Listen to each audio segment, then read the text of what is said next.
My name is Eleanor, and I'm 76 years old. I always thought the hardest part of growing old would be the aches and pains, the slowing down, the quiet house. I never imagined the real pain would come from the people I trusted most, my own family. I've lived in the same White House on Maple Lane for over 40 years. My late husband Bill and I raised our 2 children, Tom and Susan, here. We built a life full of laughter, Sunday dinners, and backyard barbecues. After Bill passed, I kept the house going on my own. I tended the garden, baked pies for the church, and walked to the library every week. I was proud of my independence. But as the years went by, Tom started visiting more often. At first, I was grateful for the company. He'd mow the lawn or fix a leaky faucet. I thought we were close. But then, little things started to change. Tom would make comments about how old-fashioned the house was, how much work it needed, how it would be perfect for a young family. He'd ask about my finances, my will, my health. I tried to ignore it, telling myself I was lucky to have family nearby. Then, last fall, I slipped on the front steps and sprained my ankle. The pain was sharp, and I ended up in the hospital for a few days. Tom promised to take care of everything while I was gone. "Don't worry, Mom," he said, squeezing my hand. "Just focus on getting better." The first few weeks at home were a blur of doctor's appointments and physical therapy. Tom visited a few times, always with a smile and a bouquet of flowers. He'd tell me not to worry about the house, that everything was under control. I tried to believe him. But then, strange things started happening. My neighbor, Mrs. Carter, called one afternoon. "Eleanor, I saw a real estate agent's car in your driveway. Is everything okay?" My heart skipped a beat. I hadn't asked anyone to sell my house. I called Tom, but he didn't answer. He texted back, "Just a mix-up, don't worry." A week later, Mrs. Carter called again. "Eleanor, there are people touring your house. I saw them with Tom and a realtor. Are you moving?" I felt a wave of panic. I called my lawyer, Mr. Patel, who had helped me with my will years ago. Mr. Patel visited me at home. I told him everything about the real estate agent, the tours, the unanswered calls. He frowned, taking notes. "Eleanor, do you have your house deed and power of attorney documents?" I nodded. "They're in my safe in the bedroom. Tom has a key." He sighed. "I'll look into it. But you need to be careful. Sometimes, family members try to take advantage when someone's vulnerable." The next day, Mr. Patel called with news that made my blood run cold. "Eleanor, your son tried to list your house for sale. He forged your signature on the listing agreement. The realtor got suspicious when he couldn't provide proper ID, so he called me." I felt sick. Tom, my own son, who I'd raised and loved, was trying to sell the house out from under me while I was recovering from an injury. I spent the next few days in a fog of anger and disbelief. How could he do this? Did he think I was too old to notice? I replayed every conversation, every visit, searching for clues I'd missed. When Tom finally visited, I confronted him. "Why are you trying to sell my house?" I demanded, my voice shaking. He looked away, guilt written all over his face. "Mom, we just thought you'd be better off in assisted living. The house is too much for you." I said it was for your own good. "For my own good," I snapped. "Or for yours?" He didn't answer. I realized then that I couldn't trust him, not with my house, not with my future. I called Mr. Patel and gave him full authority to handle everything. He contacted the police and the realtor, providing proof of the forged documents. Tom was questioned, and the sale was stopped before it could go any further. But the damage was done. I felt betrayed, heartbroken, and more alone than ever. But Tom wasn't finished. A month later, I received a letter from a lawyer. Tom was petitioning the court to have me declared mentally incompetent. He claimed I was confused, forgetful, and unable to manage my affairs. He wanted to be appointed my legal guardian, giving him control over my house, my savings, everything. I was stunned. I called Susan, desperate for support. She was furious. "Mom, I'll stand by you. Tom's gone too far." I called Mr. Patel, who reassured me. "Eleanor, you're as sharp as anyone I've met. We're going to fight this, and we're going to win." The next few weeks were a blur of doctor's appointments, legal meetings, and endless paperwork. Tom tried to paint me as a confused old woman. He told the court I'd left the stove on, forgotten to pay bills, and gotten lost driving to the grocery store. None of it was true.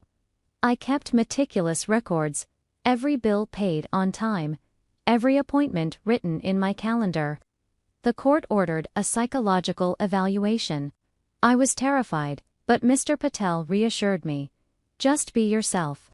Tell the truth." The psychologist, Dr. Moore, was kind and patient. She asked me about my life, my routines, my memories. I told her about my garden, my book club, the volunteer work I did at the local library. I even showed her the quilt I'd made for my granddaughter's birthday. After the evaluation, Dr. Moore smiled. "Eleanor, you're one of the most independent, clear-minded people I've met. I see no reason you can't manage your own affairs." But Tom didn't give up. He started spreading rumors among the neighbors that I was losing it, that I'd been seen wandering the street at night, that I'd given money to scammers. I felt humiliated, isolated. People I'd known for decades started looking at me with pity, or worse, suspicion. One evening, Susan came over with a casserole. "Don't let him get to you, Mom," she said. "You know who you are. And so do the people who really matter." The day of the court hearing arrived. I wore my best blue dress, the one Bill always said made my eyes sparkle.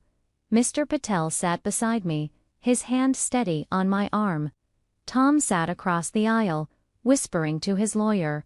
The judge, a stern woman with silver hair, listened as Tom's lawyer laid out their case. He painted a picture of a frail, confused old woman, unable to care for herself. Then Mr. Patel stood up and called Dr. Moore to the stand. She testified that I was perfectly capable, that I showed no signs of dementia or mental decline. Then it was my turn. I stood, my hands shaking, and told the judge about my life, about raising my children alone, about the sacrifices I'd made, about the pride I felt in my independence. I told her about my garden, my friends, my volunteer work. I told her I wasn't ready to give up my life, my home, or my dignity. When I finished, the courtroom was silent. The judge looked at me for a long moment, then said, "Thank you, Mrs. Evans. I believe I have everything I need." The judge called a short recess. I sat in the hallway, my heart pounding, Susan squeezing my hand for comfort. Tom avoided my gaze, whispering nervously to his lawyer. I wondered if he remembered the nights I stayed up with him when he was sick, the sacrifices I made so he could have a better life. I wondered if any of that mattered to him now. When the judge returned, the courtroom grew quiet. She looked directly at Tom. "After reviewing all the evidence and testimony, it is clear to me that Mrs. Evans is fully competent to manage her own affairs. The petition for guardianship is denied. Furthermore, I caution the petitioner against any further attempts to harass or intimidate Mrs. Evans. This court will not tolerate it." I felt a wave of relief so powerful I nearly cried. Susan hugged me, and Mr. Patel smiled, his eyes shining with pride. Tom looked stunned, as if he couldn't believe he'd lost. After the hearing, Tom tried to approach me in the parking lot. "Mom, I was just trying to help. You have to understand." I stopped him with a look. If you ever truly cared about me, you'll respect my wishes and my independence. I won't let anyone, family or not, take away my dignity." He looked away, shame flickering across his face. Susan pulled me toward the car, and we drove off without another word. In the weeks that followed, I rebuilt my life. I reconnected with neighbors who'd heard the truth in court. I spent more time with Susan, with my book club, and in my garden. I even started volunteering at the senior center, helping others who'd faced similar betrayals. Tom didn't speak to me for a long time, but one day, he showed up at my door, alone. He looked older, tired, and uncertain. "Mom, I'm sorry," he said quietly. "I let fear and greed get in the way. I forgot what really matters." I forgave him, but I never forgot. I learned that boundaries are a form of love too. I learned that standing up for yourself isn't selfish, it's necessary. But the story didn't end there. A few months later, Tom tried to stir up trouble again.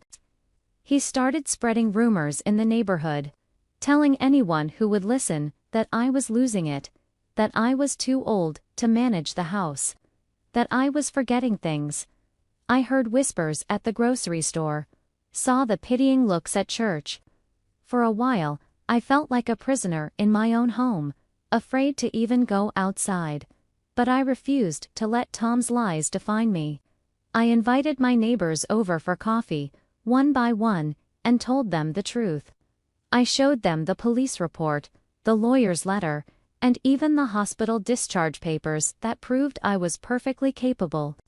Slowly, the tide turned. My friends rallied around me, and the rumors faded away. One afternoon, Mrs. Carter stopped by with a pie. "Eleanor, you're the strongest woman I know. Don't let anyone tell you otherwise. We're all here for you." Her words warmed my heart in a way I hadn't felt in months. I realized that sometimes, family isn't just the people you related to it, as the people who stand by you when things get tough. As the seasons changed, so did my life. I started volunteering at the library, teaching kids how to read.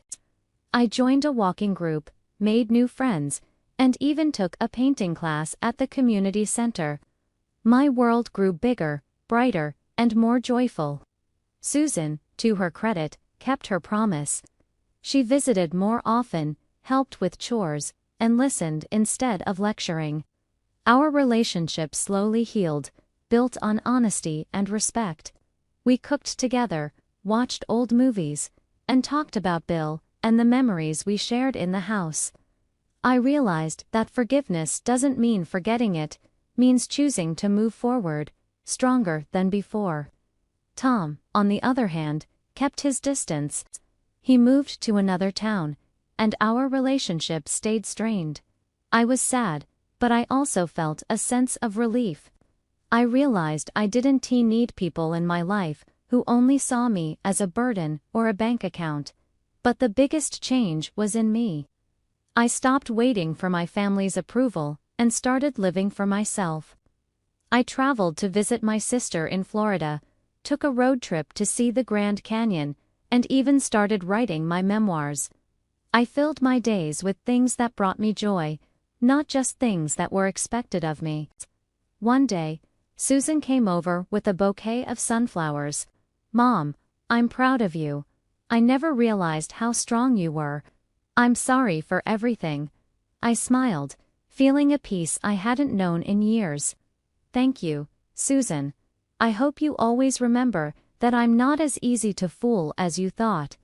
I also started hosting coffee mornings for other seniors, sharing advice and resources.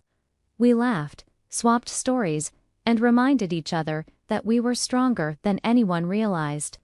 My house was filled with laughter and warmth, not because of Tom, but because of the people who truly cared.